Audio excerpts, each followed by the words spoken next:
I knew it was going to be me, and I'm so happy to be here. You knew it so clearly it couldn't be otherwise. Yes. That's what we call letting it in. That's the clarity that lets things in now. Everything doesn't have to happen now, does it? But it's fun when it does. Yeah. Okay, so I feel it's the perfect question for after that last question. And I was thinking about it yesterday with the topic of anticipation and expectation. And my question is, yesterday I was thinking about what I wanted to do that day, which was I knew I wanted to go shopping in Amsterdam and explore good food and have fun. But the question I have that I struggle with is, or not even struggle. It's all right to struggle. It's all right to be aware that you do struggle. That shows interest and desire. You have to calibrate out of the struggle, but negative emotion is not a bad thing. Okay. Yeah. So I am a tremendous manifester. The things that I want happen. And yet I don't have right now a vision. I have a business that's done incredibly well. Wait. You see, this is the thing. Oh, we like this conversation so much. You say I don't have a vision. You're going to really, really like this. Settle into this. This is so important. You've created a vibrational reality. That's your vision. But you put it together. Someone was rude. You put nicer in your vortex. Didn't have enough money. You put more money in your vortex. Confused about something, you put clarity in your vortex. Feeling bored, you put interesting things in your vortex. In other words, you've been incrementally, before you came into this body and a whole lot since, you've been sending these rockets of desire, these preferences to your vortex. And the law of attraction has gathered cooperative components, and your inner being watched every rocket come, embraced it, understood it, and holds focus upon it, and watches the cooperative components as they come together. It's like you put the flour for the cake in, and then you put the sugar for the cake in, and then you put the eggs for the cake in, and you don't even know you've created a cake. You just think it was flour and sugar and eggs and vanilla and lemon drop. But your inner being has been eating the cake because your inner being has been seeing the cooperative components gathered all together. So your vision is there. So you torture yourself by saying, I don't know what I've conjured over here. I don't know what it is. Well, in your physical body, you have the senses, so you can see and hear and smell and taste and touch. And you call that a sort of knowing. It's come into enough beingness that you can describe it. But what's going on in the vortex, you can't see it or hear it or smell it or taste it or touch it. You got to know it by feeling it. Now, eventually, you may have visions of it. Sometimes you see it in your dreams because you're less resistant while you sleep, and so you let yourself see it. But your work is not to hammer that vision into place. People who are teaching goal setting, and even in the early days as we began this work with Jerry and Esther, we talked about the science of deliberate creation. And as we sensed you, as you took on that concept, you got too serious about it. You start applying this work to everything else you've done, where I have to have a vision and I have to set a goal and I have to be hard after it, which is counterproductive. It works against you.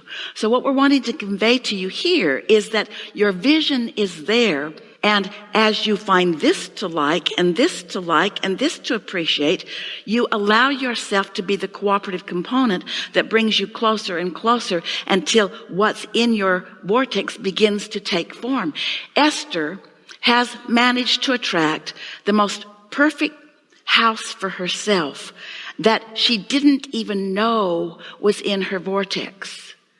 But she'd been putting the components of it there for at least 2 decades.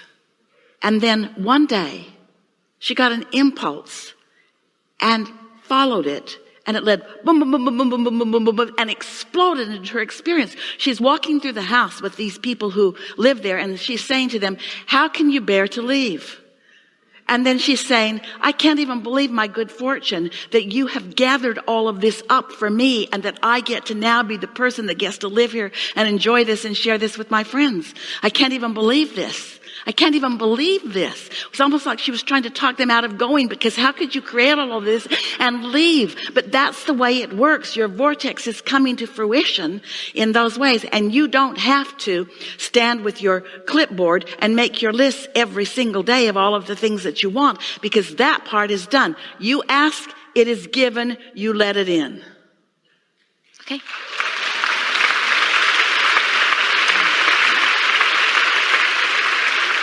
So we know that makes sense to you, but talk to us. So the real work is the banging around. The real work is the, ooh, that's pretty. God, I hate you. Ooh, that's lovely. Oh, that's so annoying. That's the real work. And we would like you to spend about 10% of your life doing that work. That's the real work. Most of you spend like 99% of your time doing that work. But that's the real work. That's when you set your goals. That's when you determine the parameters of what you're wanting. That's what causes a true expansion. All the lovely variety around you helps you to do that. And when you do it, it is given. When you do it, it is given. Each new request is integrated in and is given and is given and is given. So at any point, you can let yourself realize this at any point. And that's when it gets really delicious. Now, feel this with us, because you're going to get this. This is the question that's in your mind right now. You're going to get this. So you have the picture. You've created a vortex. Let's say, so far. Your vortex is what it is from what you've lived so far. And you're really getting this. You're meditating and allowing your vibration to rise. You're appreciating and allowing your vibration to rise. You care about your mood, and so you are nice to yourself. You're nice to others. You're taking time to do delicious things. You're inactivating guilt and all of those things. You're just feeling better and better and better.